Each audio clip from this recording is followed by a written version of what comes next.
Magandang araw sa inyo mga sir, welcome back sa channel na ito. Ito nga pala mga sir, may tanggap ako dito na Sakura amplifier.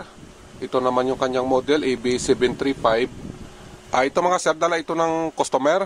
Kaya lang wala na itong tornilyo, yung kanyang pinakatakip. Ang sabi ng may-ari nito mga sir, may power naman daw ito. Kaya lang wala itong tunog at di raw pumipitik yung relay niya. Share ko lang ito sa inyo mga sir kung anong gagawin ko dito, kung ano yung solusyon sa ganito na problema. Itong unit na ito mga sir, nakalas-kalas na namin kasama ang may-ari. Dito din kasi siya nung kinalas ko ito. Gusto niya kasi malaman kung anong naging sira nito. Ito mga sir, yung kanyang setup. Ito yung kanyang transformer o kanyang turojal. Ito naman yung kanyang pinaka-amplifier board.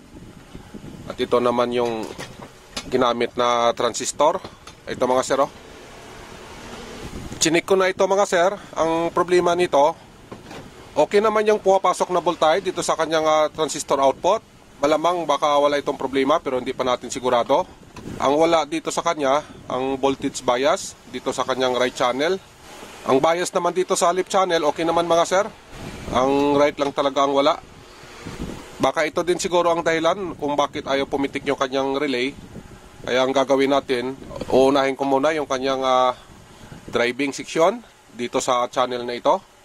Dito mga sir, sa area na ito, itong driving section niya, bali ito yung ginalaw ko kasi nga ito yung may connection doon sa right channel na walang voltage bias. Inisa-isa ko na ito mga sir, yung mga resistor dito.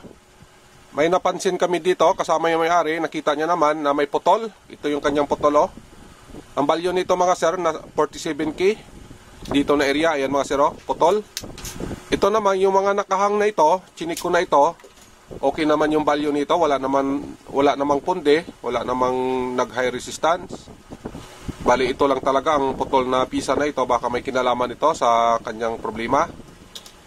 Ang gawin ko dito mga sir, kasi okay naman ito lahat, yung mga natira dito, papalitan ito ng bago, sabi na may-ari, kasi nga yung iba na parts dito, kalawang na din, baka maputol din, kagaya dito sa una na naputol ito. Baka yung iba may posibilidad na ganito din ang mangyari. Bago na yan lahat mga sir. Yung iba dyan, kaya naging dalawa yan kasi wala akong makuha na tamang balyo. Kaya ang ginawa ko, naka-series connection yan. Ang kinalabasan, ganun din sa original niya na balyo. Ayan mga sir. Dito sa kabila mga sir, okay pa naman yung mga resistor dito. Maganda pa naman yung mga paan nila, matibay pa. Yung dito lang talaga sa kabila mga sir, ang napuruhan ng kalawang. Baka ito ang dahilan kaya nagka-problema yung ating right channel. Ito naman mga sir, yung mga napalitan natin, ayan o, inalis na natin yan kasi kalawang na. Bali ang gawin natin dito mga sir, testing natin kasi ayan, bago naman lahat ng resistor, baka umokay na ito. Kung hindi pa rin ito mag-okay, ito na naman tayo sa mga transistor nya. Lagyan ko lang ito ng supply mga sir, dito galing sa kanyang transformer. Pagkatapos testing natin ito. Saksak ko lang ito mga sir, dito sa outlet natin. Ayan, power on natin to. At saka ganun din dito sa unit, yung power on nya. Yung ating multimeter nga pala, set lang natin ito sa DC volt. Ayan, naka DC volt na yan, naka auto range. Unahin natin mga sir yung kanyang main supply, yung sa electrolytic capacitor. Ayun mga sir, may reading tayo na 120 volts. Ang gawin natin, mag voltage bias tayo. Unahin natin itong right channel kasi ito yung may problema, wala itong bias. Umpisahan natin dito sa baba. Ayun mga sir, ganun pa rin, no? Walang pagbabago kahit nagpalit na tayo ng resistor. Ganun pa rin. Dito tayo sa pangalawang transistor.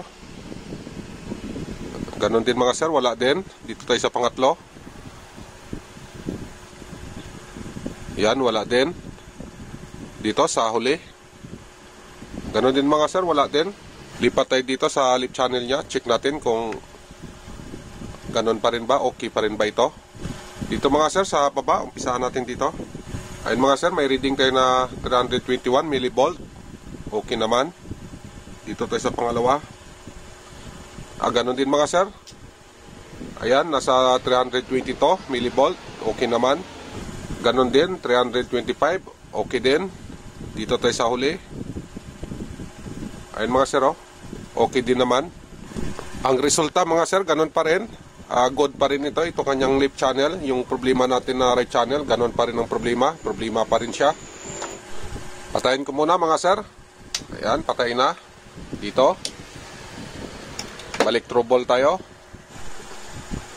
Ang gawin ko mga sir, total bago naman yung mga resistor nito. Baguhin na lang natin yung transistor din para bago na silang lahat. At saka itong dalawang transistor na malaki, at check din natin ito para malinis na. Bago na ito mga sir, yung mga transistor dito. 5 5551 yan at saka 4 na 5401. Siyam na transistor yan.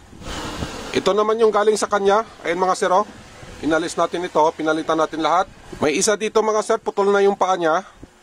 Ito yun mga sir, yung putol ang paa. Kasi bago na yung mga resistor natin, binago na rin natin yung mga transistor niya. At saka ito mga sir, yung dalawang transistor na malaki, itong 940 at saka yung 2073, okay naman ito. Ayan, binalik na natin. Lagyan ko lang ito ng supply, reading tayo ulit. Plug in ko ulit mga sir, itong ating saksakan ng amplifier dito sa outlet natin. Ito, naka-on na ito. On na rin natin yung sa unit din, dito. Yung ating multimeter, nakasit na yan sa DC volt. Unahin natin ito, itong right channel. Ito kasi yung may problema. Wala kasi itong voltage bias. Try natin ito kung anong pagbabago. Dito mga sir, sa kanyang base at emitter tayo mag-reading. Ayun mga sir, oh. Nagkaroon na ng bias. 322 millivolt. Dito tayo sa pangalawa. Ganon din, mayroon din. 323 millivolt. Dito tayo sa pangatlo. Ganon din mga sir. 325 millivolt. Dito tayo sa pang-apat. Ayun mga sir, okay din. Nasa 326 millivolt. Ibig sabihin, nagawa din natin ang problema ng right channel nito. Okay na. Ang naging problema niya doon sa mga transistor na yon, napalitan natin ng bago. Nagbago naman yung right channel natin. Nag-okay na siya. Check natin ulit yung nasa left channel natin mga sir. Kung ganun pa rin, stable pa rin siya. Unahin natin dito sa baba. Yan mga sir, ganun pa rin. Stable yung supply. 322 millivolt. Sa pangalawa tayo. Okay din naman. Pangatlo. Ayan, good din. Dito tayo sa huli. Yung pangapat natin, good din. Stable pa rin yung left channel natin. At nag-okay na rin yung ating right channel. Check din natin mga sir, yung output supply natin papuntang transistor. Ito yung positive side natin. Ito naman yung negative side natin. Ayan, may reading tayo na 119.4.5 volts. Okay naman. Naikabit ko na yung kanyang mga transistor output. Checking tayo sa kanyang speaker out. Try natin kung may lumalabas na DC output. Kasi pag halimbawa na may DC output ito, ang kinalabasan, uugong yung speaker natin o di kaya masusunog. Plug in ko muna. Ito dito sa ating saksakan. Ayan. Power on natin ito. At ganun din dito sa unit na ito. Yan, yung ating multimeter nga pala, nakasit na yan sa DC volt. Ayan mga sir. Dito tayo, sukat tayo dito sa kanyang speaker out. Yung ating panukat na negative, dito natin ilagay sa center top, sa negative na area. Sukatan natin yung kanyang right speaker output. Ayan mga sir, wala namang DC volt. Ayan, maski 1 volt, walang lumalabas. Dito tayo sa kanyang left channel. Ganon din, okay naman, wala namang DC output. Ito mga sir, lagyan natin ng speaker. Dito sa speaker out nya. Try natin kung normal na ba, pati yung relay nya. Final test na tayo mga sir. Naibalik ko na yung kanyang min amp. Tsaka yung connection nya, naibalik ko na rin lahat. Pati itong kanyang pan na dalawa. Connected na rin ito. Ito. Tsaka ito. Dito mga sir, connected na yan. Naglagay na rin ako dito ng dalawang speaker. Left and right. Yung audio input natin dito tayo sa A. Kasi yung speaker natin naka-A. Yung dito kasi sa baba, B ito. Pag B kasi, dapat may connection din dito na B input para gumana. Yung sa atin, A lang yung ginamit natin dahil naka-A yung ating speaker. Ayan. Yung ating audio input, connected na ito dito sa decoder natin. Ayan mga sir, gumagana na ito. May supply na ito na 12 volts.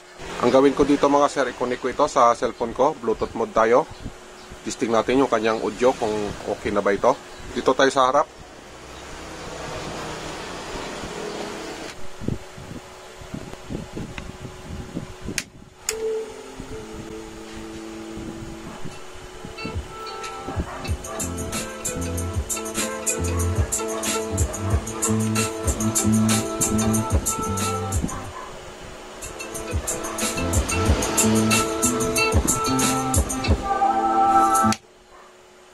Pinatay ko na dito kasi connected yung cellphone na ginagamit natin. Okay naman yung kanyang tunog, malinis naman. Hanggang dito lang tayo mga sir. Kung nakabinipit kayo, pahingin na lang din ng like at saka subscribe. Mabuhay kayong lahat, mag-iingat kayo lagi. God bless. Bye-bye.